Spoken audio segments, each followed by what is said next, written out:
bagi kita para penuntut ilmu ini untuk mempermudah memahami ilmu yang kita pelajari, yang kita dengar, itu harus banyak-banyak sholawat. Itu pesan dari seluruh ulama, dari seluruh guru-guru kita. Ya, banyak-banyak sholawat kepada Nabi Sallallahu Alaihi Wasallam. Terkhusus kita ini sudah hidup di akhir zaman. Ulama sudah mulai banyak yang dipanggil oleh Allah Subhanahu Wa Taala. Dan itu tanda ilmu mulai diangkat. Jadi Allah tidak mengangkat ilmu itu dengan ilmunya diambil, tapi yang bawa ilmu itu yang dipanggil. Di saat seperti ini kita butuh penerus. Maka saya alhamdulillah semangat keliling cawisan kemana-mana itu nak nyari kader. Walaupun sebenarnya kader yang paling mumpuni itu harus disiapkan di pondok, karena memang waktunya yang maksimal di pondok, siang malam di pondok.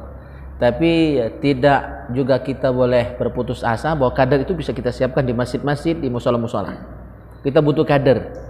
Dan mungkin Ustadz Solehun terus ngimam di masjid ini, butuh generasi beliau, ya, anak-anak, cucu, murid. Dan saya juga tidak mungkin selamanya di Al-Amir, ya, tidak mungkin juga selamanya hidup, itu yang jelas, itu yang pasti. Kiamat itu ya ada kiamat besar, ada kiamat kecil, ya kan? Kalau kiamat besar, wallahu alam, tak nemu, tak tidak. Mudah-mudahan tidak nemu, karena yang menemui kiamat besar, hancurnya bumi ini, ya, air laut naik ke darat, planet-planet bertabrakan, itu kiamat besar. Mudah-mudahan tak nemu, karena yang menemui masa itu adalah seburuk-buruk manusia yang akan merasakan hancurnya bumi ini, yang kita kenal dengan kiamat besar. Nah, tapi yang pasti adalah kiamat kecil, ya, ajal. Dan ajal itu tidak kenal umur, ya, tidak kenal umur. Siapapun ketika sudah ajalnya tiba, la yastakhiruna sa'ah wa la yastaqdimun, tak pacak maju, tak pacak mundur. Oleh karena itu kita siapkan kader. Maka semangat, ya, belajarnya minimal untuk menjadi pembimbing isi rumah, bimbing anak bini, bimbing keluarga, bimbing tetangga, ya, itu sudah berarti kita sudah mewarisi, ya, perjuangan para nabi dan rasul dan perjuangan para alim ulama kita. Dan yakinlah gawe kita ini gawe yang mulia. Ikhtiar kita, usaha kita ini adalah ikhtiar yang mulia, yang bernilai jihad fisabilillah. Jadi tidak usah kewar-kewar dulu jihad yang hebat-hebat, nak perang ke Palestina itu mereka sudah cukup berjuang di sana. Ya, kalau kita datang sana cuma ngantar ke nyawa untuk apa? Merepotkan uang Palestina. Maka jihad kita cukup di tanah air kita, ya, dengan cara belajar. Itu jihad kita. Belajar untuk menjadi hamba yang lebih baik. Maka saya akan sampaikan hadis yang saya kutip dari kitab Al-Manhajus Sawi. Rasul bersabda, qala an-nabiy sallallahu alaihi wasallam, al-ghudu war-rawah. Kita pergi pagi, ya, pergi petang, pergi siang, pergi malam, pergi subuh malahan, ya. Kita di BSB Biker Subuh. Ini ada anggota termuda kita, Mang Hajar. Takbir ke Mang? Takbir. Ya, jadi kita luar biasa ini. Banyuasin saya pikir sekarang lagi semarak-semaraknya, lagi semangat-semangatnya. Jangan sampai kita putus semangat, ya, jangan sampai patah semangat, terus kobarkan semangat untuk taklim ini. Kan ini jihad. Kata Rasul, pergi pagi, pergi petang, pergi siang, pergi malam. Apa tujuan kita? Fi ta'allumiddin, untuk belajar agama. Ya, ini datang jauh-jauh. Dari mana-mana kan Okta ini balik dari Jambi situ, ya. Dari Bayung sana, ya. Ada dari Meranti, Adil, ya. Menghajar dari mana? Lebih jauh lagi nih, belakang Jumhuriyah, lebih jauh lagi. Maulana, Maulana sana. Tidak sia-sia. Tidak sia-sia. Ya, setiap langkah kita itu nanti akan jadi saksi perjuangan kita untuk ta'allumiddin, belajar agama. Nah, perjalanan kita untuk nuntut ilmu agama siang, malam, tang, pagi, ya, tahan di Jingok jauh-jauh, dan Ahad depan insyaallah kita bakal ke Pengombu. Yang hobi mancing siap pelarat pancing. Itu mancing tuh sambilan bae itu tuh. Tapi tujuan utama kita adalah dakwah, ya. Dan kita ingin setiap masjid itu adalah rumah sekolah kita. madrasah kita. Jadi kelas itu tuh banyak, sepanjang masjid di Banyuasin ini rumah sekolah gitu. Ya. Nah, itu yang kita harapkan. Kita bisa belajar dan masyarakat juga bisa belajar, kita juga bisa belajar dari masyarakat yang kita datangi, yang kita safari ke sana. Kegiatan kita ini kata Rasulullah SAW, khairun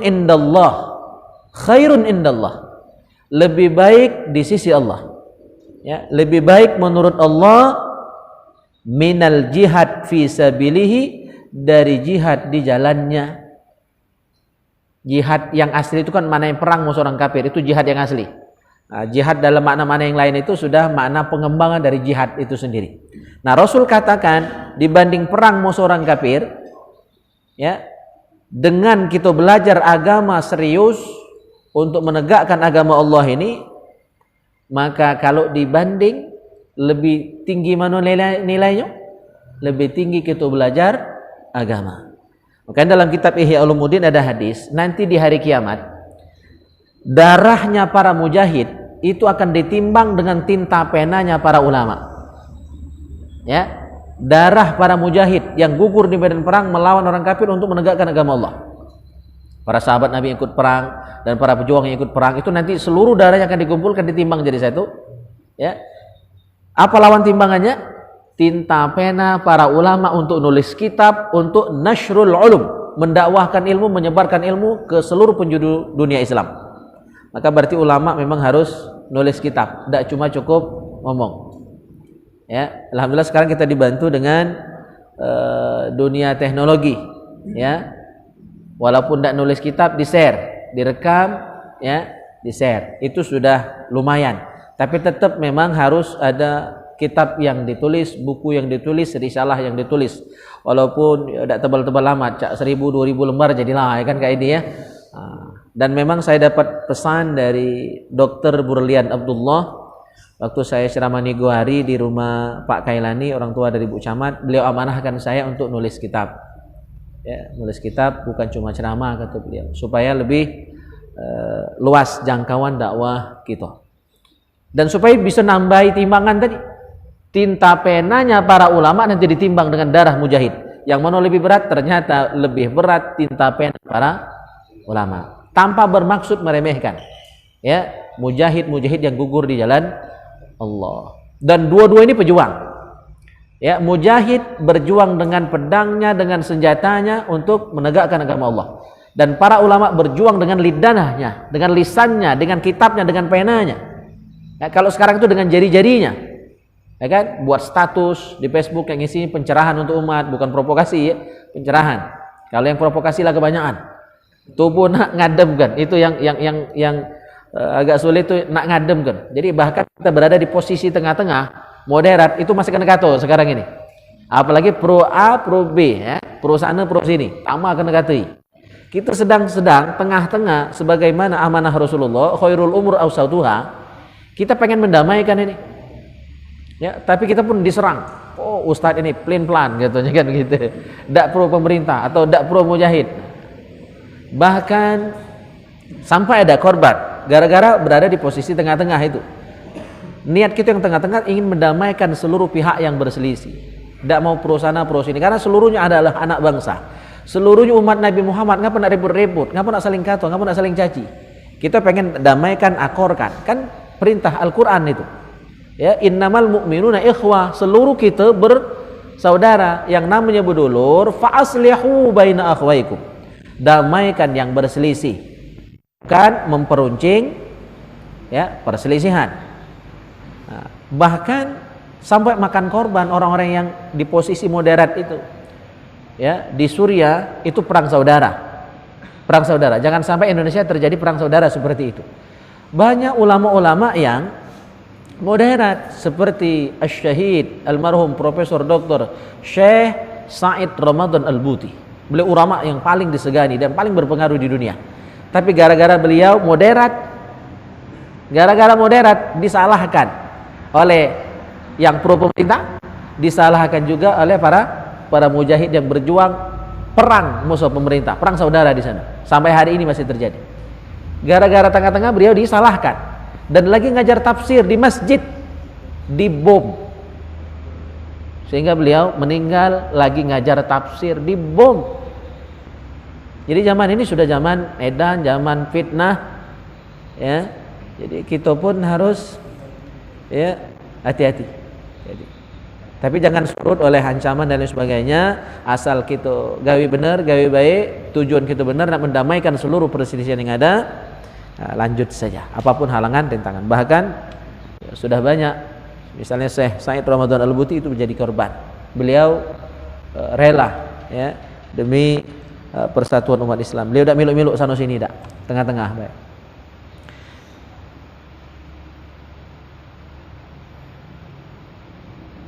Satu lagi, an Anas radhiyallahu an qala Rasulullah sallallahu alaihi wasallam. Anas berkata bahwa Rasulullah sallallahu alaihi wasallam bersabda, "Man kharaja fi talabil ilmi fa huwa fi sabilillah hatta yarji'a." Man kharaja, siapapun yang keluar dari rumahnya, ya, fi talabil ilmi, untuk nuntut ilmu. Nah, berarti afdolnya belajar itu langsung ke sumbernya, ke tempat belajar, bukan cuma dengar dari rumah.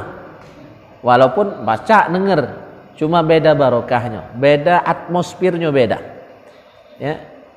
Jadi barang siapa keluar rumah untuk nuntut ilmu, untuk belajar, ini mengisyaratkan bahwa belajar itu harus langsung datang ke guru, ke tempat belajar. Maka Imam Malik itu orang yang sangat ketat. Ilmu itu didatangi, bukan mendatangi. Ilmu itu didatangi, bukan mendatangi. Bahkan beliau ini muridnya itu anak sultan, anak khalifah Harun Ar-Rasyid. Itu raja paling berkuasa pada masa dinasti Bani Abbasiyah, Harun Ar-Rasyid. Siapa yang tidak kenal? Ya, ada buku cerita 1001 malam. Itu buku itu terbit pada masa beliau jadi khalifah. Ya, kisah Aladin, kisah apa dan lain sebagainya itu pada masa kisah Abu Nawas. Itu terjadi pada masa pemerintahan Khalifah Harun Ar-Rasyid. Itu khalifah yang paling hebat. Dan beliau dirikan perpustakaan terbesar di dunia pada masa itu, namanya Darul Hikmah, dilanjutkan oleh anaknya Al-Ma'mun. Beliau hidup pada masa ulama besar, yaitu Imam Malik, guru dari Imam Syafi'i. Nah, karena anak raja, ya, Harun Ar-Rasyid ngomong, Imam Malik diundang ke istana untuk ngajari para pangeran, ngajari Al-Ma'mun, ngajari Al-Amin, anak-anak raja Harun Ar-Rasyid pada masa itu. Apa kata Imam Malik? Maka beliau tadi ngomong seperti itu. Ilmu didatangi. Ilmu itu didatangi. Anak raja lagi namanya itu kan. Jadi kelas-kelas privat itu, walaupun dulu saya lagi kuliah sebagai pelakunya, sebenarnya kurang etis, kurang elok. Ya, jadi kita yang datang ke rumah guru, kecuali majlis itu adalah majlis yang di masjid seperti ini, maka kita sama-sama datang. Ya, tapi kalau guru kita undang ke rumah untuk ngaji anak kita, itu kurang elok, itu kurang etis dan kurang berkah ilmunya, kurang berkah. Dan itu diterapkan langsung oleh Imam Malik. Anak raja minta ajari, kalau gitu kan keladasan ya. Asik ada ya, ada bisa dibanggakan, bisa dibuat status ya kan. Ini gue deh ngajar anak raja. Beliau ndak nolak. Kalau memang anakmu nak belajar, datang ke sini. Itu tegasnya Imam Malik. Dan itu kalau kita perhatikan sesuai dengan hadis Nabi ini. Ya, man kharaja, barang siapa keluar rumah. Berarti jangan di rumahnya, ke rumah gurunya. Atau ke tempat majelis itu, di masjid, di mushola, atau di pesantren dan sebagainya. Maka perjalanan kita keluar rumah untuk nuntut ilmu, wa huwa fi sabilillah hatta yarji'a. Nilainya tercatat sebagai pejuang, ya, mujahid fi sabilillah hatta yarji'a, sampai kita balik ke rumah. Jadi selama di luar tadi, ya, kalau kita baik ke subuh dari jam 3 fajar itu sampai balik ke rumah perut kenyang. Kan? Ya, karena dijamu oleh tuan rumah, dia jamu oleh Ebi pula, ya kan? Ya. Jam 8 mungkin balik ke rumah. Dari jam 3 fajar ke jam 8 datang ke rumah itu, kita dapat pahala jihad fi sabilillah. Atau malam hari ini kita datang dari rumah kita masing-masing. Dari jam 8 tadi. Ya, ada yang mungkin sudah isya di sini. Sampai jam berapa? Jam 10-an nanti kita berada di sini. Itu masih dicatat. Perjalanan pulang gitu. Lah datang ke rumah misalnya mampir pulau kaki barangkali kan jam 11 mungkin baru datang. Nah, jam 11 lah di rumah itu baru habis catatan kita sebagai mujahid fi sabilillah. Jadi yang rumah dekat muter-muter dulu Pak De ya. Tidak perlu juga ada ya. Baik, itu motivasi biar kita semangat belajarnya ya. Baik. Baru mukadimah lah setengah jam. Nah, kita lanjutkan bahasan kita kitab An-Niyah. Masih bahasan tentang niat-niat yang baik ketika kita ziarah, ketika kita datang ke rumah kawan. Niat yang pertama kemarin masih ingat? Kan ada 6 ya, baru kita bahas yang pertama, datang ke rumah kawan untuk menghormati dan memuliakan kawan kita. Ya, bukan niat-niat yang lain. Yang kedua, kita akan bahas malam hari ini an-niyatu tsaniyah yanwi bi ziyaratihi ta'allufahu wa ibdala qalbihi lahu kay yatawallada bainahumal mahabbah. Niat kita ketika datang ziarah, berkunjung, bersilaturahim ke rumah kawan, ke rumah teman adalah niatnya apa? Ta'allufahu. Ya, ta'allufahu untuk mempererat persahabatan, ya, untuk menyatukan, ya, lebih mengakrabkan lagi persahabatan, pertemanan kita, perkawanan kita. Wa ibdala qalbihi, dan mengganti hatinya supaya lebih apa? Supaya lahir yatawallada bainahumal mahabbah, supaya lebih cinta, ya, dengan saudara. Kalau berdulur, berkawan tidak pernah saling kunjung, mana nak saling cinta, ya. Jadi supaya berkawannya akrab harus saling kunjung. Bahkan di sini disebutkan paling tidak, dan ini afdolnya 2 kali sehari berkunjung ke rumah kawan itu. Kalau rumahnya dekat, menjauh minimal ya WA-an, teleponan. Ini setahun tak ganti kabar, mana nak berkawan itu? Ya. Namanya berkawan, nama kawan lagi tak kenal. Pemohong namanya itu ya. Nah. Sesuai dengan firman Allah Subhanahu wa taala, wa allafa baina qulubihim law anfaqta ma fil ardi jami'an ma allafta baina qulubihim. Supaya Allah mempersatukan hati kalian, hati mereka, ya. Seandainya engkau menginfakkan seluruh yang ada di bumi. Jadi seluruh harta kita yang ada di bumi kita infakkan, kita berikan kepada kawan kita. Ma'allafta baina qulubihim. Pemberian itu tidak bisa menyatukan hati kita. Jadi kita tidak bisa membeli persahabatan. Walaupun kita kasih duit tiap hari, ya, itu belum bisa menyatukan hati kita. Ya. Mana nak memupuk persahabatan, ya, itu dengan silaturahim, ya, dengan saling berbagi, dengan komunikasi, ya, dengan saling kasih hadiah, ya, itu cara memupuk persaudaraan. Maka di sini disebutkan wa qila arba'u khisalin tu'akkidu mawaddah, ya, li akhi. 1 az-ziyarah wassalam wal musafaha wal hadiah. Ada 4 cara untuk menyatukan, mengakrabkan, menimbulkan cinta, ya, antara para sahabat. Yang pertama adalah ziarah, saling kunjung, saling datang. Apalagi pada saat-saat kita sedang ada masalah, kawan datang tuh luar biasa. Ya, walaupun tidak bawa apa. Bahkan ketika kita sakit didatangi kawan itu sudah separuh obat.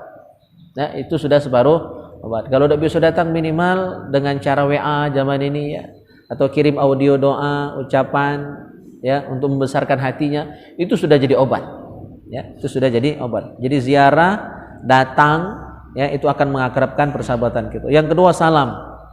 Ya, ketemu mengucap salam, atau kalau misalnya tidak bisa ketemu titip salam. Ya, sering kali kita, ya, mendapatkan titipan salam, itu sunnah. Sunnah. Bahkan kita boleh menitipkan salam ketika ada orang yang pergi haji, pergi umroh, minta titip salam ke Rasulullah sallallahu alaihi wasallam. Boleh. Ya. Jadi kalau ada yang mau berangkat haji ya umroh tahun ini misalnya, tolong sampaikan salam kami. Ya, umat Nabi Muhammad di Banyuasin, bil khusus di Remiling ini kami rindu kepada Rasulullah sallallahu alaihi wasallam. Tolong sampaikan. Itu boleh, sunnah. kita nitip salam kepada Rasulullah walaupun beliau sudah di alam sana, dan sunnah kita sampaikan. Kalau tidak ngerti bahasa Arab pakai bahasa Indonesia jadilah. Ya Rasulullah, ada salam dari umatmu di Banyuasin. Ya, kalau baca bahasa Arab, Assalamualaikum ya Rasulullah. Ya, salamun min ummatik fi Banyuasin. Ya. Terserah. Rasulullah paham. Ya, kerinduan kita sebagai umat beliau yang tidak pernah berjumpa secara langsung dengan beliau sallallahu alaihi wasallam. Nah, saling mengucapkan salam, ya, saling menyampaikan salam, nitip salam, dan itu sunnah dijawab. Ya, aduh salam dari Ustadz itu Pak Yudi, ya, waalaikumsalam, salam balik untuk beliau. Itu sunnah, saling menyampaikan salam, ya, saling mendoakan, gitu. Makanya kita salawat dan salam kepada Rasulullah itu supaya Rasulullah kenal sama kita. Walaupun kita tidak berjumpa dengan beliau secara fisik, dengan berkat kita rajin salawat dan salam kepada Nabi, ucapan salam kepada Nabi, Assalamualaikum ya Rasulullah, ya, atau Allahumma sholli wa sallim ala sayyidina Muhammad. Tiap hari kita salawat, Nabi kenal. Nanti ada tandanya, ada cirinya. Di akhirat, ini umat-umat beliau yang rajin salawat. Maka Rasulullah akan tahu dengan ciri-ciri itu, dan beliau akan raih tangan kita untuk diselamatkan, untuk diberi syafaat oleh Rasulullah sallallahu alaihi wasallam. Itu juga sama-sama kawan yang sering ketemu, yang sering silaturahim, ya, salaman, ya, dan sebagainya. Yang ketiga, wal musafahah, jabat tangan. Ya, kalau ketemu jabat tangan. Walaupun musim Covid ini agak takut-takut dikit, ada yang salam ini, tidak apa-apa. Ya. Itu tergantung keyakinan masing-masing. Kalau merasa aman-aman saja, insya Allah ada apa-apa. Kalau yang ragu-ragu, itu jangan. Tidak usah, jarak jauh baik. Karena itu tergantung keyakinan. Ana inda zanni abdi bi. Kita sesuai prasangka, ya, Allah itu sesuai prasangka hambanya. Kalau kita takut-takut, galak terjadi. Tapi kalau kita yakin, ya, insya Allah, ya, tidak apa-apa. Kalaupun jangkit, insya Allah mudah berlari penyakitnya itu. Jadi musafahah, saling bersalaman, saling berjabat tangan. Wal hadiah, dan saling kasih hadiah, saling kirim hadiah, bertukar hadiah. Ya, bertukar hadiah. Maka dalam hadisnya Nabi menyebutkan tahadu tahabbu, saling kasih hadiah. Saling tukarlah kalian dengan hadiah. Insyaallah tahabbu, kalian akan saling cinta. Maka ada tradisi yang bagus, istri saya itu ikut di lekoan kawan-kawan di PKS. Kalau saya netral saja, tidak kemana-mana, NU tidak, Muhammadiyah tidak, PKS tidak, Salafi tidak, ya. Saya cukup di MUI biar bisa ngontrol yang ada ini. Maka saya pakai pin MUI ini, ya, biar jelas identitas saya. Saya tidak kemana-mana, tapi bisa kemana-mana karena MUI, ya kan? Nah, istri saya ikut PKS. Jadi ada setiap periode, mungkin setahun 2 tahun itu akan ada pertukaran kelompok, nanti pindah ke kelompok sini, nanti pindah ke kelompok situ. Nah, sebelum perpisahan biasanya masing-masing menyiapkan hadiah. Ya, masing-masing menyiapkan hadiah, tukar kado, tukar hadiah. Nah, itu dilaksanakan hadis Nabi tadi. Tahadu tahabbu. Ya, saling kasih hadiah, maka kalian akan saling cinta. Jadi kalau kita diundang, kita ngasih kado, itu sebagai sayang kita. Walaupun mungkin isinya cuma mangkok, piring, kan? Nah, jangan jenguk mangkoknya tuh. Jenguk itu ketulusan hati yang kasih hadiah. Sebagai kenang-kenangan bahwa dia hadir, ikut mendoakan ketika kita punya acara. Ini 4 ini dijaga untuk mempererat persahabatan kita. Satu tadi apa? Saling kunjungi, saling datangi, ya, silaturahim, ya. Yang kedua, mengucapkan salam ketika berjumpa dan berpisah, atau ketika jarak jauh menitip salam, ya. Yang ketiga, jabat tangan, salaman, ya. Yang keempat, saling kasih hadiah. Walau lam yakun al-an illa ay yahsul lahu bihadhihi ziyarah idkhalu surur ala qalbil mu'min. Nah, kalau tidak pacak galo-galo, keempat tadi minimal kita menyenangkan, ya, menyenangkan saudara kita. Karena idkhalus surur, ya, menyenangkan sesama saudara itu bagian dari amal paling utama dalam ajaran Islam. Wa qala Umar bin Khattab radhiyallahu an, ma u'tiya 'abdun ba'dal Islam khairan min akhin salihin. Umar bin Khattab berkata, tidaklah ya seseorang diberikan karunia yang paling baik setelah dia masuk Islam. Jadi karunia terbesar itu iman Islam. Ya, itu rizki paling mulia. Itu rizki paling besar. Nah, setelah iman dan Islam ada rizki lain yang paling hebat. Ya, ada rizki lain yang paling utama, yang paling baik, yaitu akhin salihin, saudara yang soleh. Saudara di sini ya bisa saudara karena hubungan keluarga, bisa persahabatan walaupun tidak ada hubungan sanak dan keluarga.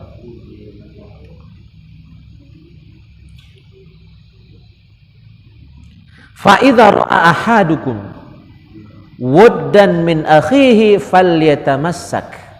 Maka kata Umar bin Khattab, apabila engkau melihat ya rasa cinta, rasa kasih ya dari sahabatmu itu, dari saudaramu yang soleh itu, falyatamassak, ya maka berpegang teguhlah dengan kawan itu.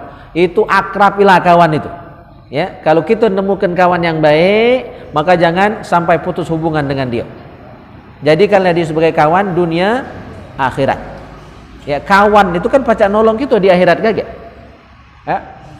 Kita mungkin sapaan Nabi barangkali tidak dapat, atau lah dapat tapi belum melayakkan kita masuk surganya Allah Subhanahu wa taala. Nah, kita butuh sapaan dari siapapun, dari orang lain, wabil khusus kawan-kawan kita yang baik. Maka di komunitas kita ini beragam ya, lintas pekerjaan ya, dan macam-macam juga ya, lintas suku juga. Maka mungkin ada salah satu dari teman kita, dari jamaah kita yang hadir pada malam hari ini, itu nanti ada yang akan bisa menolong kita, menyelamatkan kita, narikkan tangan kita. Mungkin karena kita ini banyak maksiat, barangkali tanpa kita sadari ya. Alhamdulillah berkat berkawan dengan Mang Hajar, ya kan? Berkat berkawan dengan Mugi ya, itu ada bujang dari Padang sana. Aku jadi malu jadinya. Ada Ebi ya, ada Pak Dedi, banyak Dedi di sini kan. Berkat berkawan dengan orang-orang soleh tadi, mungkin ada salah satu dari mereka yang terkenang dengan kita. Mungkin yang lain lupa. Ya, tapi ada satu sahabat sejati kita yang soleh di dunia dulu, mereka yang akan menolong kita, menyelamatkan kita. Maka perbanyak kawan. Ya, jangan perbanyak musuh. Wa qala sallallahu alaihi wasallam, mal taqa mu'minani qattu illa afada ahaduhuma khairan anna mathalal mu'min kamathalil kaffain taghsilu ihdahuma al-ukhra la budda laha minha. Tidaklah berjumpa dua orang mukmin kecuali ya pasti akan memberikan faidah pada salah satunya. Jadi orang mukmin yang baik itu kalau bertemu saling beri manfaat, bukan saling memanfaatkan. Beda ya. Kalau memanfaatkan itu nak lemak baik itu. Ya, kalau masuk ke warung kawan baik yang mayari, dia dah, ya kan? Cacat tak tahu, cacat ke belakang, cacat ke WC kan. Kalau sekali dua tak apa-apa yang mai itu Pak Yudi ya. Kalau tiap kali kita terus yang mayar, kita basah kawan itu. Namanya berkawan itu tenggang rasa, bergilir, harus saling memberikan faidah. Itu maksud hadis ini. Ya, illa afada ahaduhuma khairan, saling berbagi kebaikan. Apa yang kita pacak beri untuk kawan, jangan hanya memanfaatkan kawan. Ya, saling berbagi. Dan Rasulullah membuat perumpamaan ya terhadap teman ini, kamathalil kaffain, dua orang yang berteman itu bagaikan dua telapak tangan. Dua telapak tangan. Yang namanya dua telapak tangan ya itu saling besok. Ya, kalau kita wuduk pakai apa misalnya? Pakai timba. Maka kalau nak masuk tangan kanan, tangan kiri yang nyiram. Ya kan? Kalau nak masuk tangan kiri, tangan kanan yang nyiram, saling siram, saling tolong. Ya, saling berbagi kebaikan. Ya, jangan cuma nak lemak dewek. Ya. Itulah gambaran persaudaraan yang diumpamakan oleh Rasulullah SAW. Sahabat sejati itu bagaikan dua tangan. Ya, saling tolong, saling siram, saling berbagi kebaikan. Bukan hanya mengambil manfaat dari kawan. Taib, sampai di sini mungkin ada yang nak ditanyakan sebelum kita lanjut? Allah.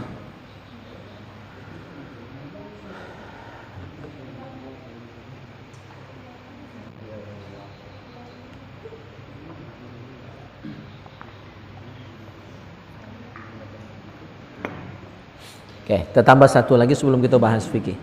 Yang ketiga, niat kita datang ke rumah kawan. Yang ketiga, an-niyatu tsalitsatu yazuru akhahu likibali sunnatir Rasul sallallahu alaihi wasallam wastihbabihi. Niat kita ketika datang ke rumah kawan adalah melaksanakan sunnah Nabi sallallahu alaihi wasallam. Ya, sunnah Nabi sallallahu alaihi wasallam adalah datang ke rumah kawan. Dan Nabi tidak malu-malu walaupun berkawan dengan orang miskin. Nabi tidak malu-malu ngaku ini kawan aku. Kalau gitu kan kadang-kadang gengsi ya, berkawan milih-milih. Yang kayo baik, yang pejabat baik, ya kan? Nah, itu tidak benar. Yang namanya mukmin, siapapun dia, kita kawan ikan, kita baik ikan. Jadi niatkan ketika kita ziarah ke rumah kawan melaksanakan sunnah Nabi sallallahu alaihi wasallam.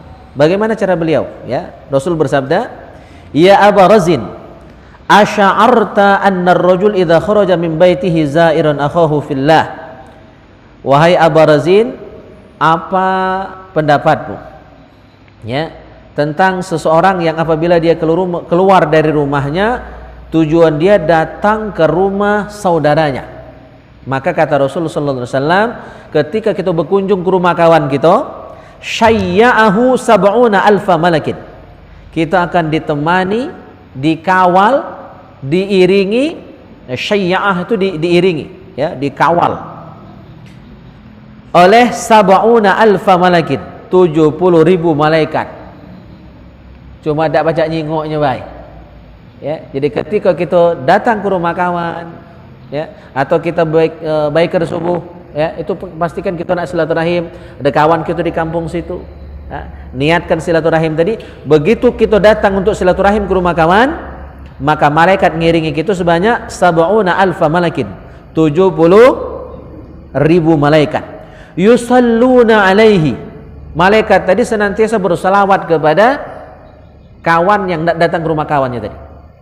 Maka tadi pagi saya ngajar di pondok pesantren Ujung Tanjung, di kelas 3 aliyah tadi bahas kitab sarah dari kitab Aqidatul Awam, yaitu kitab Jala'ul Afham yang disusun oleh Sayyid Muhammad bin Alawi Al-Maliki Al-Hasani. Kebetulan dibahas tentang makna salawatnya malaikat. Salawatnya malaikat itu.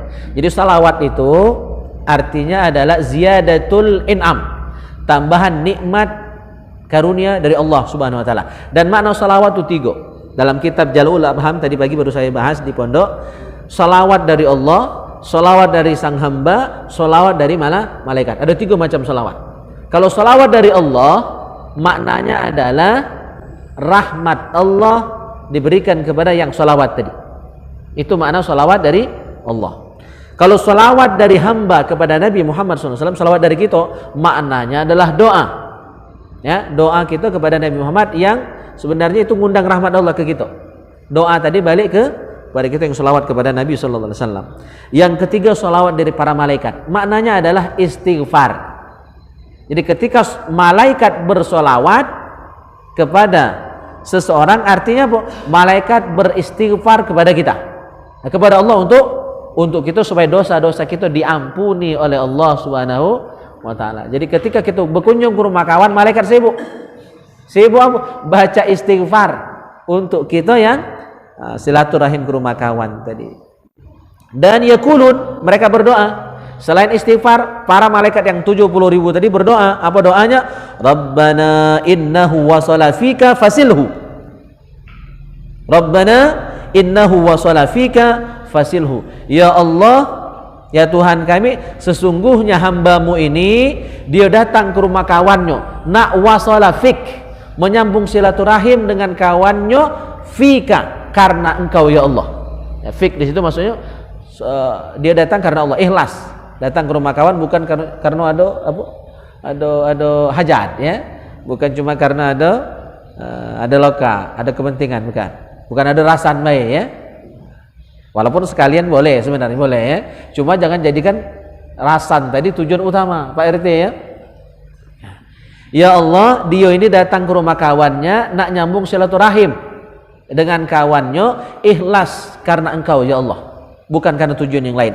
Maka doa malaikat tadi, fasilhu, ya Allah fasilhu, sambungkanlah dia dengan rahmatmu, berkahmu, ridhomu, ampunanmu. Itu doa malaikat. Jadi didoakan dan diistighfari oleh para malaikat. Maka kata Nabi, fa in istata'ta an tu'mila jasadaka fi dzalika fa'al. Kalau baca maka lakukan hal itu sebagai penghubung ya, penyambung tali persaudaraan kita. Terakhir untuk malam hari ini kita bahas kitab ini. Qala Abu Thalib Al-Makki rahimahullah, fahaza amrun min Rasulillah sallallahu alaihi wasallam bi tafdili ziyaratil ikhwan.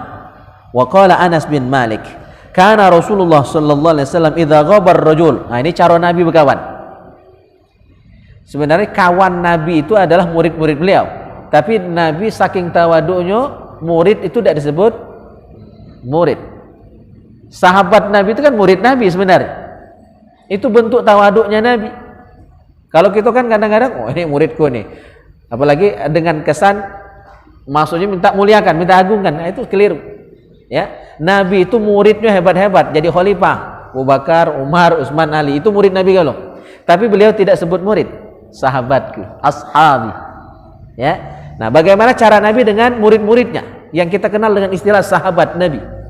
Jadi kalau disebut sahabat Nabi, maksudnya adalah murid Nabi Muhammad sallallahu alaihi wasallam. Cara beliau, kana Rasul sallallahu alaihi wasallam idza ghabar rajul anil masjid thalathan sa'alan. Nabi Muhammad sallallahu alaihi wasallam apabila ada sahabatnya yang 3 hari tidak kejingoan di masjid. Jadi Nabi itu ngabsen. Siapa yang dekati di masjid hari ini? Ya, maka saya sebut-sebut nama itu di absen itu. Oh, Pak Yusuf hadir malam ini kan, Pak Walija hadir ya. Nah, yang lain banyak tidak tahu nama. Tapi rai ingat. Nah, Pak D banyak nama Pak D nih. Pak Wardi, Pak D Blong, Pak D Joyo. Ya. Nah, Kahfi ingat Pak Kahfi, Labujang Kahfi ternyata ya. Taklim kita perdana dulu masih kecil ya, si celical dia. Sekarang Labujang, Pacak Nului Doli dia nih. 3 hari tidak kejingoan di masjid. Jadi Rasulullah ngabsen. Siapa yang dah hadir hari? Dijingok. Cuma tidak pakai absen be, ya. Tapi dijingok, dikerinakan oleh Rasulullah. Jadi saling kerinakan, saling keruankan itu bahasa Nabi itu. Cuma di pangkal balai ke, ya. Saling kerinakan. Jadi Nabi berkeruanan. Oh, ini mana sahabat? Sudah 3 hari tidak datang. Apa yang beliau lakukan? Fa in kana maridun adahu.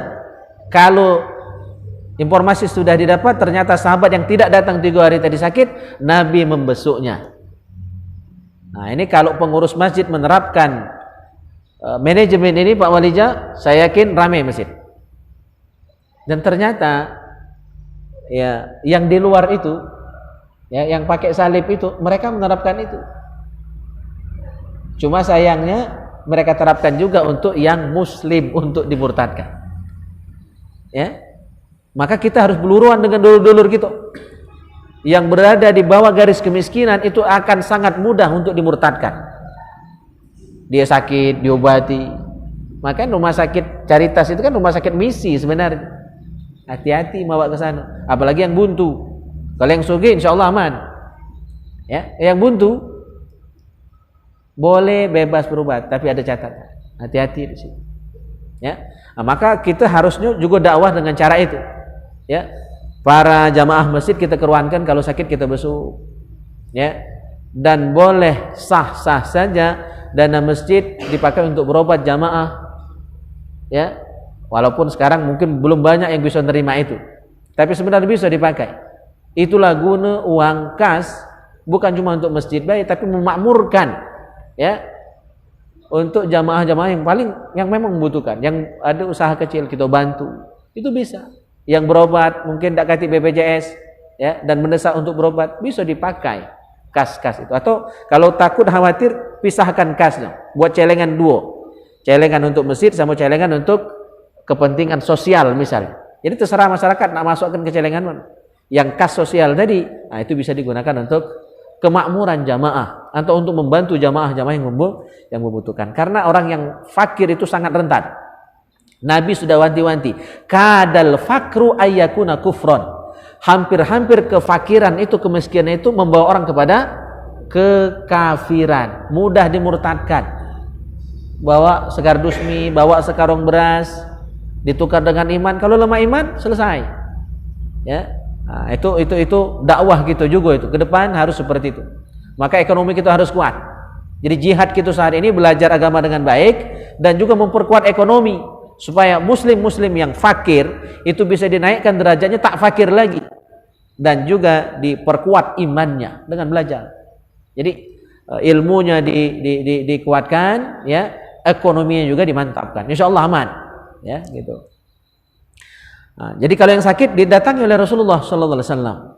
Wa in kana musafiran da'alahu. Jika ternyata yang 3 hari tidak datang ke masjid tadi musafir, mungkin tidak sempat ngomong sama Nabi sallallahu alaihi wasallam, baru tahu, Rasulullah doakan semoga perjalanannya lancar, selamat balik pergi. Didoakan Nabi. Itu yang kedua. Yang ketiga, wa in kana hadiran zarahu. Jika ternyata ada dia itu cuma tidak ke masjid baik. Sakit tidak, musafir tidak, sewanya sehat, cuma tak ke masjid. Maka oleh Rasulullah SAW, wa in kana hadiran zarahu, dikunjungi Nabi, didatangi Nabi. Ngapunian tak ke masjid. Apa buntu, apa galau, dihibur. Ya, kalau nak berbini dicari ke, misalnya kan. Kurang mahar, pupuan, misalnya kan. Ya. Nah, itu. Jadi ada solusi, ya. Nah, itu cara Nabi berkawan. Ya. Terakhir, wa fil khabar innal akhwan idza tasafaha qasamat bainahuma mi'atu rahmah tis'ah wa tis'un minhuma li'anisihima bisahibihi. Wa fi riwayatin fadhahika ahaduhuma fi wajhi sahibihi tasaqatat dzunubuhuma bainahuma. Jadi kalau dua orang yang bertemu lantas berjabat tangan, bersalaman, ya, maka ya keduanya itu dapat pahala, ya, berbagi pahala sebesar berapa? 199, ya. Jadi memberikan pahala, memberikan kebaikan, ya, keberkahan kepada kawannya sebanyak 199 kebaikan kepada kawan.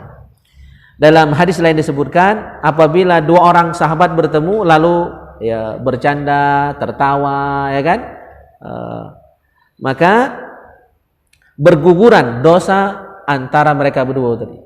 Jadi ketemu kawan, berkelakarlah dikit, penesan, ya, menghibur. Jarang ketemu kan, jangan asal bertemu saling marahi, ya kan.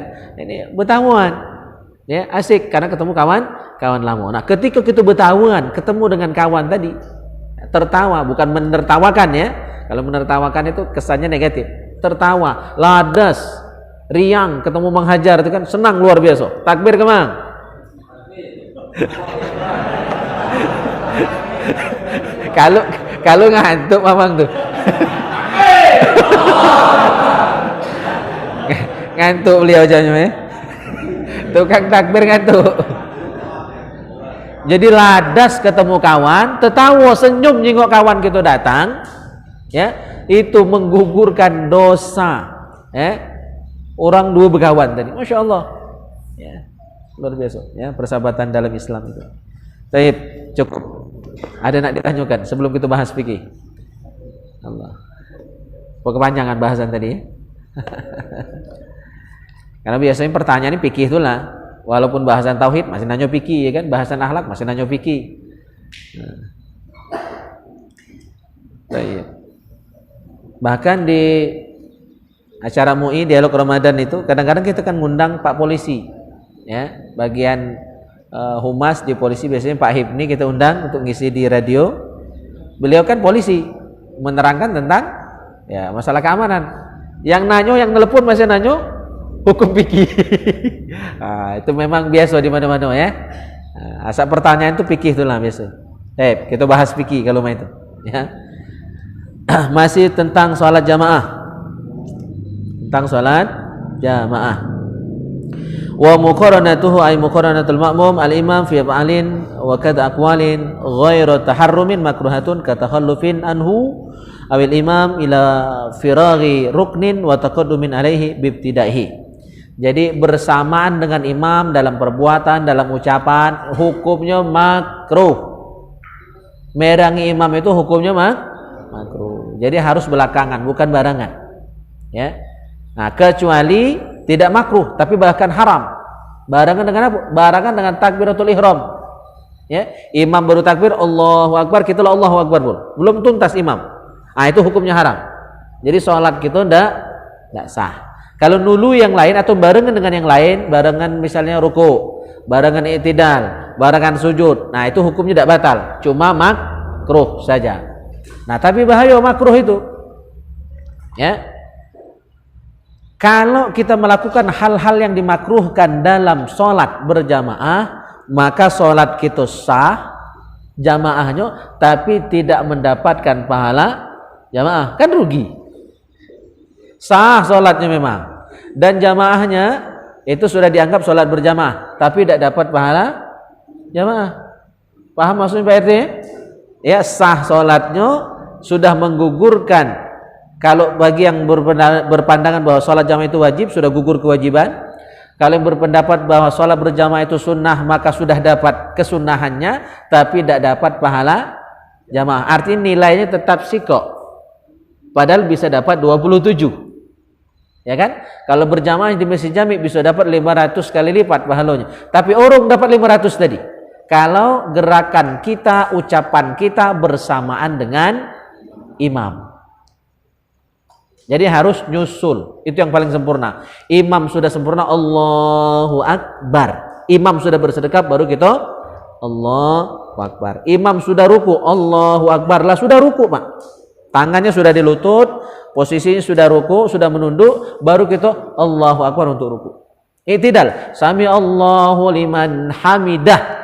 Kata dah sudah disebut, baru kita sami Allahu liman hamidah. Itu yang paling afdal, itu yang paling sempurna. Ya, imam sujud Allahu Akbar, keningnya sudah sampai di posisi sujud. Ya, keningnya sudah ke tempat sujud, baru kita turun Allahu Akbar. Ya. Nah, kalau nyusul imam belum sampai kita lah melu, hukumnya makruh. Arti makruh berpahala ketika ditinggalkan, ya, tapi tidak berdosa ketika dilakukan. Artinya lebih baik ditinggalkan yang makruh itu, jangan sampai dilakukan.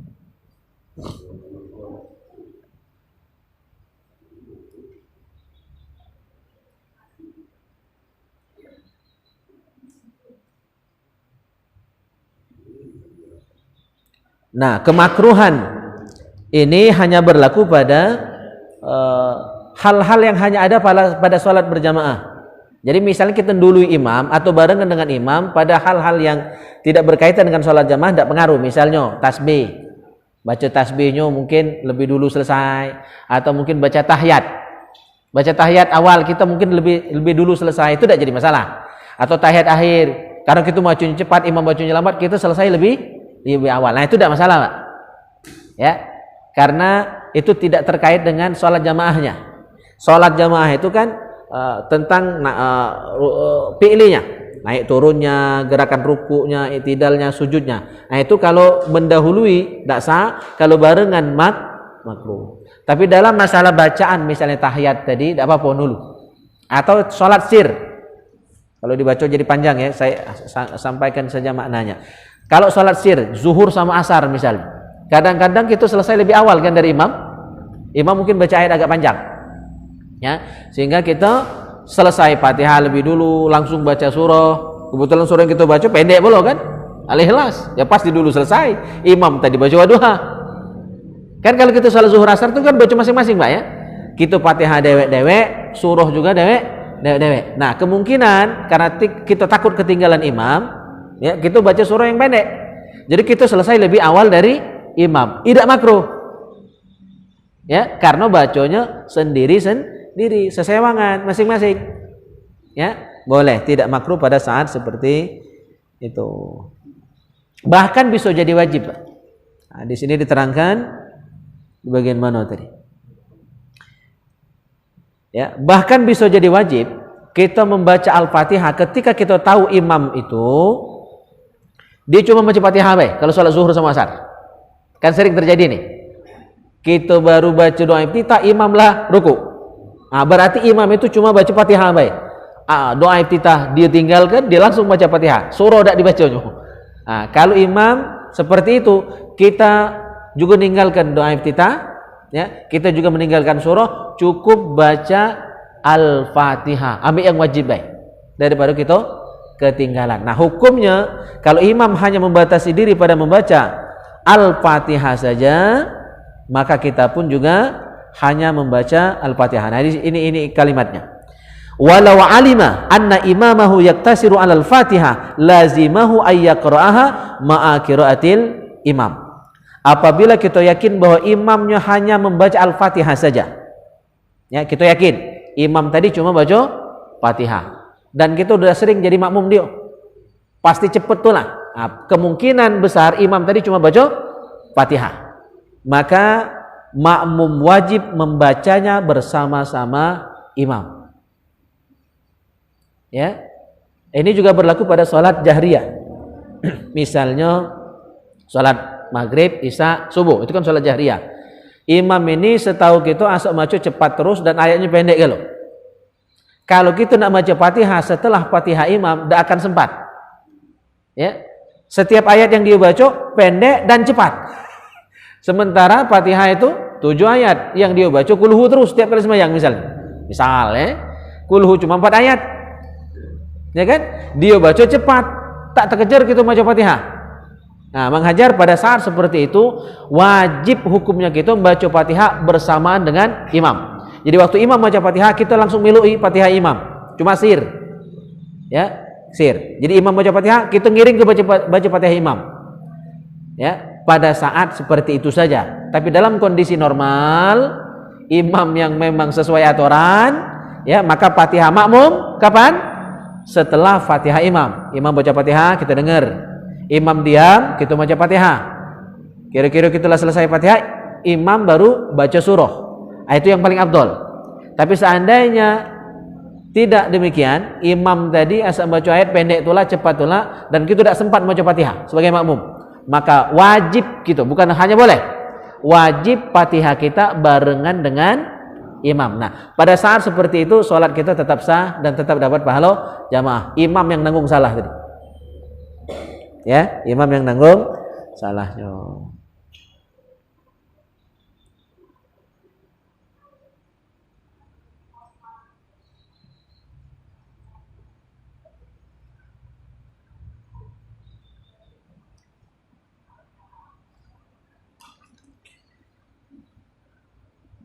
Baik, ada yang nak ditanyakan sampai di sini?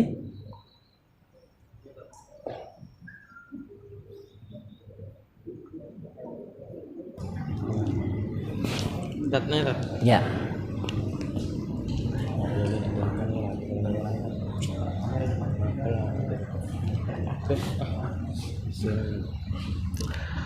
Ini misalkan imam Al-Fatihahnya cepat kan? Cepat terus. Nah, terus kalau baca Al-Fatihah biasa takut ketinggalan gerakannya. Jadi bacanya tuh Al-Fatihahnya diwasal. Tapi tidak sampai habis karena habis nafas cuma sampai ayat ke-5 atau ke-6. Nah, selanjutnya tidak diwasal itu boleh apa tidak? Oh iya, boleh. Jadi hukum membaca Al-Fatihah itu yang paling afdol per ayat. Jadi satu ayat senapas. Ya, per ayat dibaca. Itu yang paling afdol. Atau dibuat 3 napas. 3 kali berhenti. Itu juga boleh, asal tidak ada huruf yang tinggal. Kalau memang mampu, sanggup dan napasnya panjang, maka dibuat senapas. Dari ayat 1 basmalah itu sampai dhalid. Kalau sanggup, manakut tak sanggup, napasku pendek. Ya. Atau boleh dibuat 2. Ya, dibuat 2. Jadi 2 napas. Jadi satu surah Al-Fatihah itu dibuat 2 kali berhenti. Nah, jadi boleh dipersilakan. Ya. Jadi kalau imam itu misalnya bacanya cepat, ayatnya pendek, dan kita nak baca memang tadi tidak sempat bareng imam karena kita baru ketahuan imam ini bacanya cepat dan ayatnya pendek, maka kita kan tetap wajib baca Al-Fatihah.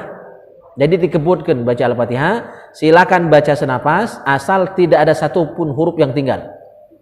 Tasdidnya ada 14, hurufnya ada 153 Al-Fatihah itu. Jangan satupun tinggal, sah walaupun baca cepat. Bismillahirrahmanirrahim. Alhamdulillahi rabbil alamin arrahmanir rahim maliki yaumiddin iyyaka na'budu wa iyyaka nasta'in ihdinas siratal mustaqim. Aku paling sanggup itu. Nah, berarti buat doa ya. Siratal ladzina an'amta 'alaihim ghairil maghdubi 'alaihim waladdallin. Sah. Ya, cuma yang paling afdol satu-satu. Bismillah, alhamdulillah ya, senapas satu-satu per ayat tadi. Itu yang paling afdal. Cuma dalam kondisi terpesa darurat, ya kan? Boleh. Asal jangan satu pun hurufnya tinggal. Jangan nama huruf, jangan ngurang huruf. Jangan nama tasydid, jangan ngurangi tasydid. 14 tasydid itu harus dapat. Di bismillah ada 3 tasydid, jangan tinggal. Ya, kalau bismillah, nah itu tinggal tasydid bismillah. Bismillah, bukan bismillah. Kalau basmalah boleh. Itu istilah untuk ucapan bismillah. Mari kita baca basmalah. Nah, itu istilahnya. Sama dengan istighfar. Istighfar itu istilahnya, bacanya astagfirullah. Istilahnya istighfar. Hamdalah itu istilah, bacanya alhamdulillah. Nah, untuk bacaan tidak boleh salah. Istilahnya boleh salah. Ya. Tapi yang bagus benar galau, jangan ada yang salah. Basmalah bismillah. Hamdalah alhamdulillah, ya, istighfar astaghfirullah dan seterusnya. Jadi catatannya itu beda ya. Jangan sampai nambah huruf, ngurang huruf, nambah tasydid, ngurang tasydid. Ada 14 tasydid, ada 153 huruf. Jangan dibuang. Jadi boleh baca cepat, itu namanya baca hadar. Yang pelan itu namanya tartil. Kalau cepat itu namanya hadar, boleh. Ya. Ya. Kalau surah itu kan, kalau dalam surah Al-Fatihah baca surah itu kan sunnah. Kalau dalam baca surah itu istilahnya kalau surahnya arit al-laji ujungnya watini, maksudnya hilap gitu. Apa hukumnya kan imam tuh? Oh, tersambung ke surah lain. Iya itu. Iya, tersambung ke surah lain. Biasanya wal asri dengan itu watin ya. Ya. Ya, kalau memang hilap dimaklumi. Kalau memang hilap kan dimaklumi. Namanya hilap manusia. Al insan mahallul khata' insan. Ya. Ulang surat yang awal kita baca atau sudah selesai? Atau ya, kalau baca diulang silakan ulang supaya baca meneri. Cuma kalau lah diulang-ulang masih tak tahu sambungan. Ya, tak tahu sambungan, itulah sudah masuk jerat itu kan, masuk jerat setan ya kan, hilang blank. Biasa, saya juga mengalami itu. Sudah, boleh ganti surah, boleh langsung cukup di situ rukuk saja. Daripada muter-muter tak sudah. Ya, badbut lakum. Kalau jika kawan belakang ya, sudah akbut tum ya terus, tak tahu sambungan, blank. Kadang-kadang memang seperti itu. Nah, itu sudah kena was-was setan ya. Udah masuk itu, masuk jaringnya. Kadang-kadang tidak nyambung lagi. Jadi tetap harus mampu menguasai diri. Jadi caranya kalau masih baca ngulang dari awal, silakan. Cuma kalau lah kelamuan langsung rukuk ke baik. Jadi boleh ganti surah, boleh ngulang supaya dapat. Boleh diganti surah lain boleh. Atau langsung rukuk boleh. Nah, tapi perlu saya sampaikan kalau surah itu kita belum hafal nian. Dan dari awal kita layakin pasti kerok ini kayak tengah jalan ya. Karena memang belum hafal kan? Kita trial and error, coba-coba saja. Dan ternyata benar dugaan kita tadi ngerok tersambung ke tempat lain, maka haram kita baca surah itu. Kalau lah tahu dari awal. Ya, setiap kali baca surah itu pasti salah karena belum lancar niat. Nah, maka haram hukumnya baca surah itu. Ya. Tetapi kalau kita memang yakin lah lancar lah hafal, cuma kadang memang ada saat-saat tertentu kita ya, dan bisa jadi itu cara Allah nak menundukkan kesombongan gitu. Kadang-kadang kita dalam sholat tertentu ada perasaan bangga, ujub, hebat pakam ya. Nah, ketika muncul ujub itu Allah tegur kita, slip, salah dikit. Nah, untuk menghilangkan kesombongan. Jadi tidak perlu susah dengan kesalahan yang terjadi, itu bisa jadi cara Allah negor.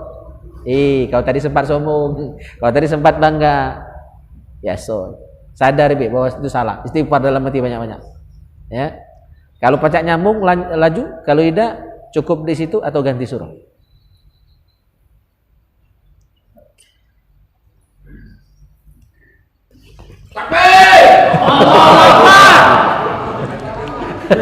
Jantungan selesai. Kalau pada waktu sholat sir kan, setelah kita bacaan iftitah terus baca Al-Fatihah kan, terus kita baca surat pendek kan. Setelah baca surat pendek imam masih belum ruku-ruku, apakah kita boleh membaca surat yang lain apa mengulangi surat yang dibaca tadi? Iya. Ya, dua-duanya dibenarkan. Jadi ada dua. Ketika imam kita lebih dulu selesai dari imam pada sholat syria, Fatihah kita sudah selesai duluan, surah kita sudah selesai duluan, imam kayaknya masih panjang surahnya. Tentu kita kalau tidak katik gawe kan diam baik kan. Nah, katik gawe itu pikiran bisa kemana-mana itu Mak. Ya, ngenang kegawian sebelumnya tadi, ya kan. Nah, jadi caranya dua, boleh nyambung qiraat bacaan ayat Al-Quran. Jadi bagus juga nyambung surah. Nyambung surah. Misalnya tadi kita baca At-Takatsur, sambung saja wal asri. Ya kan? Masih belum juga, sambung wailul. Masih belum juga, Yasin jangan dibaca imam tuh ya. Sambung surah. Itu pilihan pertama dan itu yang paling afdol. Lanjutkan surahnya. Kalau surah pendek kan nyambung surah. Ya. Kalau ayat panjang berarti nyambung ayat. Tadi misalnya baca Al-Baqarah ayat 1 sampai 5. Imam belum ruku juga, tambah ayat ke-6. Ayat 6 dibaca, masih belum, tambah ayat ke-7 dan seterusnya sampai imam ruku. Itu boleh. Pilihan kedua adalah zikir. Dari dalam hati kita zikir. Zikirnya cukup Allah dalam hati. Jangan dilapaskan ya, cukup dalam hati. Jadi boleh qiraat, boleh zikir. Jangan nyanyi. Itu tidak boleh. Dalam ruku juga demikian.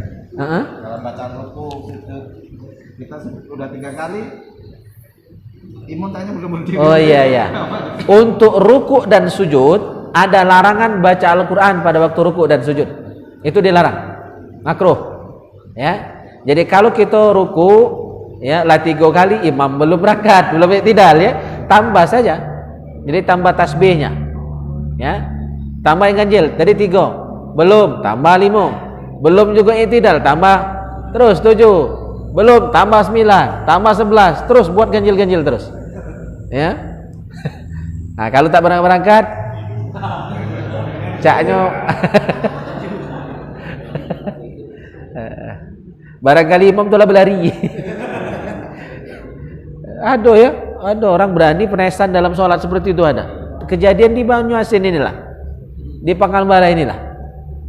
Ya, saya tahu masjidnya. Ya Allah, itu berani ya, penesan lagi sholat Pak. Imamnya jadi lagi ruku, bukan lagi sujud.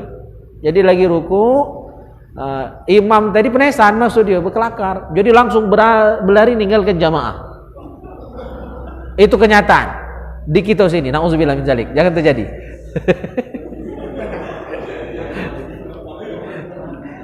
Itu saya dengar ceritanya dari Mang Bahar, ya. Oke, ada lagi? Ustaz. Duduk manis ya Pak Ustaz di pinggir jalan jeung awang jalan. Bagaimana hukum syaratnya? Dan yang satu, yang kedua, Duduk ya duduk jeung awang jalan di pinggir jalan. Oh iya. Nah, mana hukum syaratnya kan?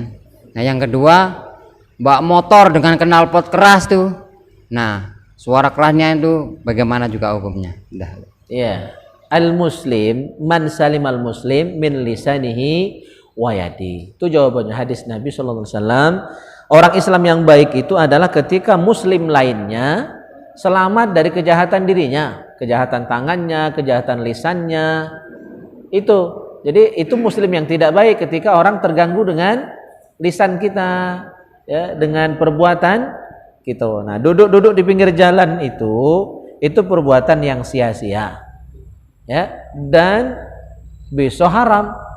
Kalau yang dijingoi wanita yang bukan mahramnya, yang dia lihat adalah aib orang lain, ngatoi, mencela, kan biasanya itu. Jadi itu perbuatannya mengundang perbuatan yang haram. Duduknya itu ya mubah saja kalau duduknya itu. Nah, isinya bisa tak mubah, bisa makruh, bisa haram. Ya kan? Kalau duduk baik buang-buang waktu itu makruh. Kalau duduknya kelamaan sampai melalaikan salat, azan berkumandang, masih duduk di pelantar, masih duduk di pinggir jalan, itu haram. Ya. Jadi itu beragam, macam-macam. Kalau duduknya ya mubah, duduk kan mubah. Bukan sekayu mubah dia, halal. Jauh duduk di mubah sana. Perbuatan duduk itu perbuatan yang mubah. Kita bertegak, baring itu kan mubah. Ya, halal artinya. Tetapi bisa berubah makruh kalau sampai kelamuan dan katik gawe yang penting. Itu makruh. Sia-sia duduknya. Bisa haram kalau sampai melalaikan sholat atau melakukan yang haram. Ya, ngintai ke tino cantik yang lewat, ya kan? Digoda tak tok cewek, itu bisa haram. Apalagi yang digoda tadi bini orang misalnya kan, tambah haram. Ya. Nah, jadi hati-hati. Nongkrong itu yang berguna baik. Nongkrong di masjid, isinya apa? Taklim. Itu bagus. Makanya ini anak geng motor BSB nih, biker subuh. Anak motor tapi alim-alim. Ya, nongkrongnya di masjid. Ya, kalaupun di kafe-kafe jadi majelis taklim. Tidak jadi masalah ya. Jadi kita memberikan alternatif. Ya, silakan buat tongkrongan tapi isinya manfaat. Oke. Anak-anaknya. Ini kami di jemaah di kami itu ada orang lah sudah baca Fatihah bangkit dari sujud kan, rukuk ketikar tadi, lah sudah baca Fatihah dia masih sujud. Mana lah itu hukumnya? Nah itu. Lama baca Fatihah masih sujud. Iya. Sudah ini. Kan? Allahu Akbar. Kan? Udah, rukuk lagi Allahu Akbar, bertegak kan. Nah, orang imam tadi lah baca Fatihah tapi dia masih sujud di tikar tuh mana lah. Nah, itu ada di kami tuh.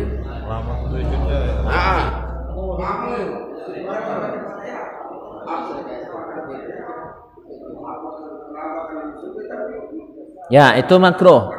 Namanya fuhush, ya. Jadi kontras antara imam dan makmum yang lain dengan dia. Jadi jangan sampai terjadi kontras, ya, jarak yang cukup jauh, agaknya melelah. Orang lain dak itu dia dewek itu. Nah, itu namanya fuhush, ya. Dan hukumnya makruh. Nah, kalau ketinggalan dari imam tadi sampai 3 rukun fi'li itu bisa batal salatnya. Jadi yang normal-normal baik lah. Ya. Kalau nak sujud lama itu dalam salat sunnah kalau imam dak ngajak sujud lama. Karena imam tuh mikirkan orang banyak. Ya, jadi imam tuh tidak boleh egois.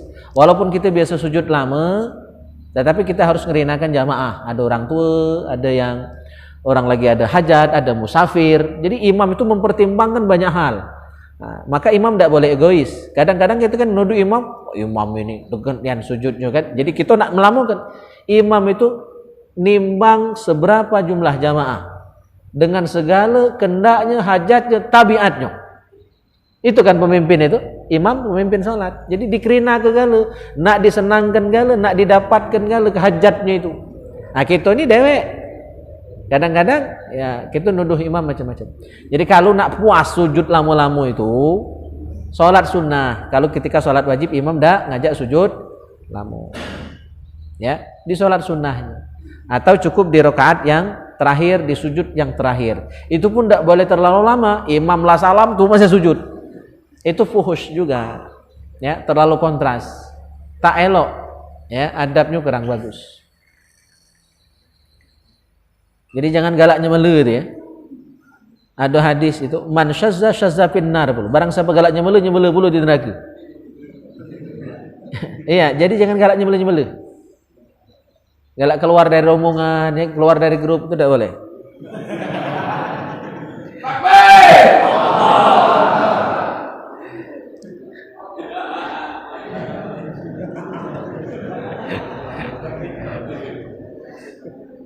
Kan tadi menggugurkan dosa, tertawa dengan kawan kan?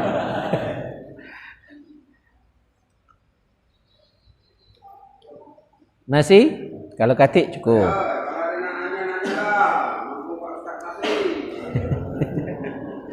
Kalau tak balik bandar beliau.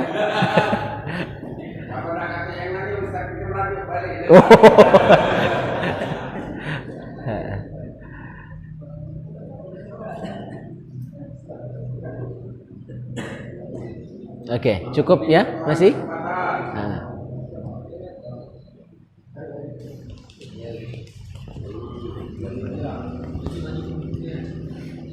Ini pas melaksanakan kewajiban dalam sholat itu pas ini melakukan sholat zuhur, lenek masuk waktu azan sholat asar, kita masih melakukan sholat zuhur itu tiba-tiba azan sholat waktu asarnya. Iya.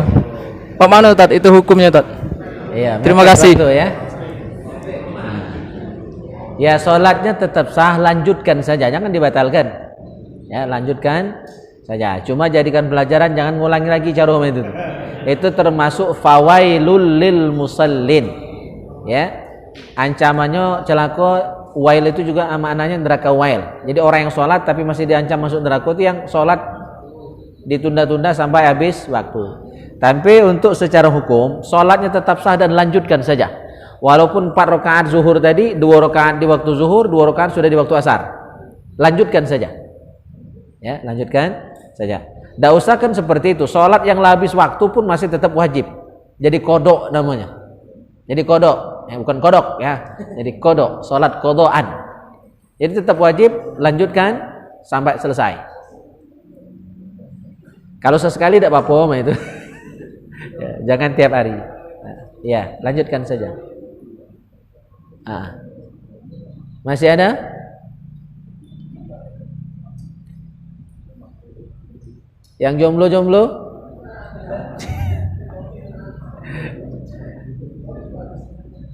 Hengki hadir?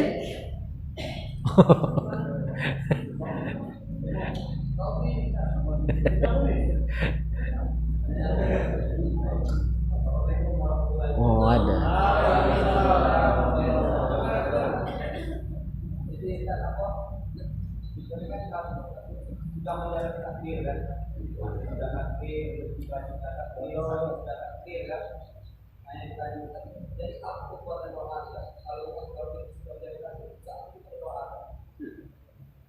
Ya.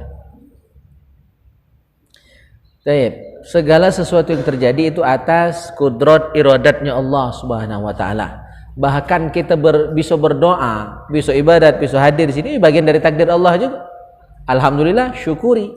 Nah, tetapi ada sabda Nabi itu bahwa takdir itu bisa dirubah dengan doa.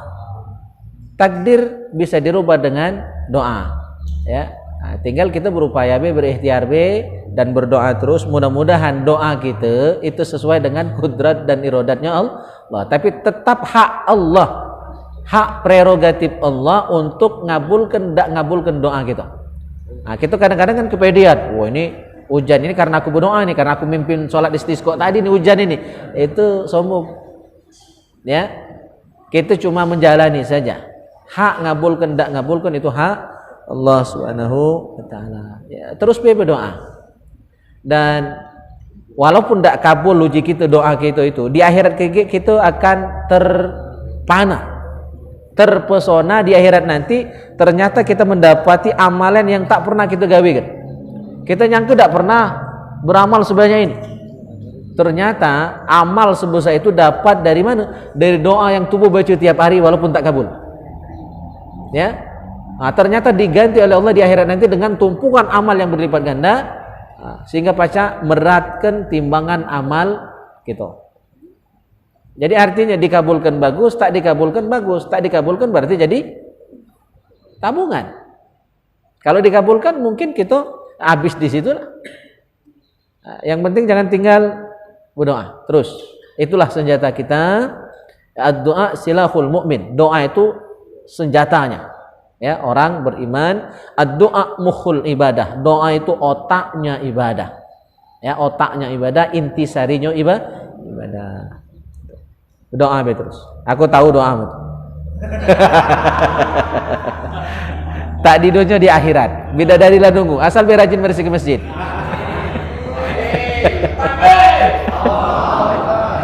Mereka ini udah tahu rasio Pak, bahwa muhurul ain, ya, apa muhurul ain? Maharnya bidadari itu adalah membersihkan kotoran, ya, yang ada di masjid. Nyapu masjid, ngepel masjid itu maharnya bidadari. Jadi murah mahal bidadari. Kalau di dunia ini mahal, tempo hari ada kan? Keluarga kita, kawan kita 200 juta maharnya. Emas tuh 13 suku. Kalau Robi saro. Kalau tukang gunting cak anu kan mugi berat. Kecuali rukonya itu dijual cuma ruko orang kan. 200 juta emas 13 suku, Masya Allah. Ya cuma yo sama kayo kan, tidak apa-apa lah. Bidadari ya membersihkan satu debu di masjid itu sudah menjadi mahar bidadari. Maka di akhirat kaki marbot masjid itu banyak bidadari. Ada marbot kita hadir. Diam-diam banyak mini beliau itu kaki. Kalah bendahara. Kakek banyak pensiun marbot. Ngapo jamaah jadi marbot kalau? Oke, masih ada? Iya, Ustaz. Assalamualaikum warahmatullahi wabarakatuh. Tad, ini nanya masalah sholawat Nabi Tad. Jadi Allahumma sholli ala sayyidina Muhammad wa ala sayyidina Muhammad, artinya itu ya Allah berikanlah rahmatmu kepada junjungan kami Nabi Muhammad dan keluarga Nabi Muhammad. Nah, maksud keluarga di sini, Pak, keluarga yang mana ini? Sebabnya Nabi Muhammad ini kan keluarganya ada yang memusuhi dia, ada yang mendukung dia nih, Pak. Ya. Nah, untuk membatasi kita tuh mana tuh caranya? Ya. Niat kita waktu sholawat itu. Ya. Terima kasih. Assalamualaikum warahmatullahi wabarakatuh. Wa ala ali Sayyidina Muhammad. Sudah diterangkan di kitab Jala'ul Afham karya Sayyid Muhammad bin Alawi Al-Maliki Al-Hasani, juga di kitab-kitab lain sudah banyak diterangkan. Ali itu keluarga arti, wa ala alihi, dan pada keluarga Nabi. Keluarga ini ada dua, ada umum, ada khusus. Keluarga Nabi secara umum adalah setiap orang beriman kepada Allah itu adalah keluarga Nabi. Jadi kita pun keluarga Nabi, asalkan kita adalah mukmin, mukminah. Karena innamal mu'minuna ikhwah. Mukmin itu bersaudara. Berarti selama kita mukmin maka kita adalah saudara Nabi, keluarga Nabi. Dalam makna yang umum dari kata wa ala ali. Di asal beriman maka kita berdulur, kita berkeluarga, kita bersana. Ya, kita satu kesatuan, diikat dengan ukhuwah Islamiyah. Itu makna secara umum dari kata keluarga Nabi. Ya. Tapi yang keluarga walaupun dari jalur nasab asal tidak beriman maka bukan sanak Nabi, bukan keluarga Nabi. Abu Jahal, Abu Lahab itu keluarga Nabi itu. Ya kan? Uak Nabi. Ya, Abu Lahab itu uak Nabi. Ayah Nabi itu kan Abdullah. Itu paling bungsu, 10 beradik beliau itu, lanang galau. Anak kakek Nabi Abdul Muthalib. Abdullah ayah Nabi itu paling bungsu. Nah, kakak-kakak dari bapak beliau itu berarti waknya galau tuh. Abu Thalib tua, Abu Lahab tua. Nah, tapi justru ada yang lebih banyak memusuhi. Yang membelakan cuma ya Abu Thalib. Ya, Abbas, itu juga paman-paman Nabi. Ya, jadi walaupun keluarga kalau tidak beriman itu wong lain. Wong lain. Jadi kalau misalnya ada 2 beranak, ya, ada ayah dan anak, anaknya murtad, Misalnya, ayahnya tetap muslim, maka sang anak tadi bukan anaknya lagi. Ketika sudah pindah agama. Laki bini, salah satunya murtad, maka itu bukan suami istri lagi, sudah pasah. Ya, otomatis pernikahannya batal, cerai secara hukum. Ya, jadi kalau lakinya Islam, bininya kafir, ya, itu bukan suami istri lagi. Saking pentingnya hubungan Islam itu. Jadi keimanan kepada Allah membuat orang lain jadi dulur, ya, walaupun tidak ada hubungan sanak keluarga, tapi dulur bisa putus silaturahimnya, putus hubungannya karena perbedaan keyakinan, ya, begitu. Itu makna keluarga secara umum. Jadi setiap orang beriman keluarga Nabi. Maka artinya ketika kita bersalawat Allahumma sholli ala sayyidina Muhammad wa ala ali sayyidina Muhammad, kita bersalawat juga, berdoa juga untuk diri kita dewek. Maka jangan tidak rajin salawat, itu doakan diri dewek. Itu maknanya. Oke, yang kedua, makna keluarga dalam makna khusus adalah zuriyah Rasulullah sallallahu alaihi wasallam dari jalur Fatimah dan Sayyidina Ali. Ya, Siti Fatimah dan Sayyidina Ali karamallahu wajha, dengan anaknya Hasan Husain nanti melahirkan banyak keturunan sampai kepada Syarif, Syarifah, Habib, Hababah yang hari ini. Bahkan Imam Mahdi yang nanti akan turun di akhir zaman membunuh Dajjal itu adalah dari zuriyah Nabi Muhammad sallallahu alaihi wasallam. Maka kalau ada yang tidak percaya zuriyah Nabi ada sampai hari ini, Imam Mahdi itu lahir dari mana? Kan yang namanya silsilah itu terus nyambung. Kalau putus, Imam Mahdi katanya anak masih keturunan Nabi Muhammad. Dari sanad mana, dari jalur mana, dari nasab mana? Ya. Jadi itu salah ungkapan yang menyebutkan bahwa sanad Nabi, zuriyah Nabi itu putus, tidak nyambung lagi. Karena tegas-tegas dalam hadis sahih, Imam Mahdi adalah keturunan Nabi Muhammad sallallahu alaihi wasallam. Namanya nanti Muhammad, ba'nya juga Muhammad, iya juga Muhammad. Itu Imam Mahdi. Nah, jadi itu yang dimaksud dengan keluarga Nabi dalam makna yang khusus. Dan kita wajib mencintai keluarga Nabi. Sudah kita bahas beberapa minggu yang lalu. Hati-hati, ya. Membenci keluarga Nabi masuk neraka, apalagi sampai menyakiti. Kita berharap syafaat dari kakek beliau, ya, kakek para habaib, tapi kurang ngajar dengan cucunya. Rasakan dikit tuh baik, kita punya anak disakiti wong, marah ada, marah. Kita punya cucu, biasanya kita lebih sayang dengan cucu, kata orang yang sudah punya cucu. Ya, anak kita mungkin biasa baik, cuma kalau cucung disakiti gitu luar biasa, ya, demi membela cucung tadi, demi membela zuriyah kita tadi. Kita lagi tidak nyaman, kita lagi tidak lemah, apalagi Rasulullah SAW. Ya, dan Hasan Husain itu yang merupakan nenek moyang dari para habaib saat ini, itu adalah pemimpin pemuda ahli surga. Dijamin masuk surga Hasan dan Husain. Dan para habib saat ini adalah keturunan dari beliau. Dan neneknya itu adalah Fatimah, Siti Fatimah. Ini wanita suci yang tidak pernah haid seumur hidupnya. Ketika melahirkan tidak mengeluarkan darah setetes pun, dan tidak ada darah nifas. Satu-satunya wanita di dunia yang seperti itu hanyalah Siti Fatimah. Jadi anak-anaknya saat ini kita benci. Nauzubillah. Mak mana kagak nak ketemu dengan beliau. Maka sering saya sampaikan, tidak setuju dengan caranya boleh, tapi mencaci maki jangan, membenci jangan. Jadi itu catatan saya. Ini kayak dikata saya perus ini. Nah, saya yang tidak setuju itu adalah mencaci maki, luwat, membenci, itu yang tidak senang. Karena jelas hadisnya dalam Sahih Bukhari, sibabul muslim, mencaci maki sesama muslim fasik. Fasik itu dosa besar. Dikato ini, dikato itu, kita lagi tidak lemak dengarnya, itu yang salah. Ya, dibombong, diadu domba Habib ini, Habib ini, itu tidak boleh. Tukang adu domba masuk neraka, haram masuk surga, kan sudah sering saya sampaikan. Ya, yang haram masuk surga itu 3. Ala kulli bakhilin wa akin wa nammam. Ya. Orang yang pelit. Terus yang kedua, anak yang durhaka, wa nammam, tukang adu domba. Nah, saat ini di Indonesia banyak tukang adu domba. Ya. Dan ada yang terpengaruh, bahkan para ustadz, para kiai terpengaruh adu domba itu, milu-miluan. Maka saya tidak mau milu-miluan. Kita harus tegaskan, luruskan. Ya, berbeda pemahaman, beda pilihan, beda politik, silakan. Ya, beda cara, ada yang lembut, ada yang keras, silakan. Itu masing-masing orang. Ya, lain kepala, lain otak. Tapi jangan ngatoi, jangan mencaci maki, jangan menghina. Itu catatan saya. Maka tidak usah miluk-miluk di penghinaannya itu. Kalau beda pandangan dengan Habib silakan. Itu terserah. Itu hak kita masing-masing. Nak samo, nak idak, nak setuju, nak idak. Mencelanya itu yang jangan. Karena jelas haram hukum mencaci maki. La yashkhar qaumun. Ya, jangan mencaci maki. Ya, itu. Jadi jaga adab kita karena kita masih berharap sapaan dari kakeknya jangan sampai nyakiti cucunya. Ya, itu baik.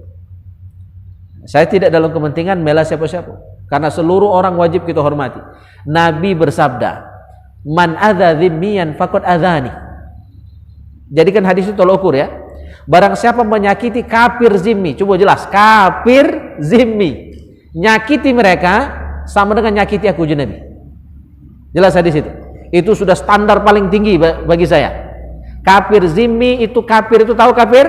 Non muslim, tidak menyembah Allah, tidak beriman kepada Allah, tidak mengakui Nabi Muhammad sebagai nabinya. Itu kafir. Zimmi artinya dia hidup damai, baik, akor dengan kita. Tidak boleh disakiti. Dalam hadis lain disebut muahidan, orang kafir yang ada perjanjian dengan kita, ya, yang hidup damai baik dengan kita. Tidak boleh nyakiti mereka. Orang kafir, jelas kafir. Itu dosa paling besar kafir itu.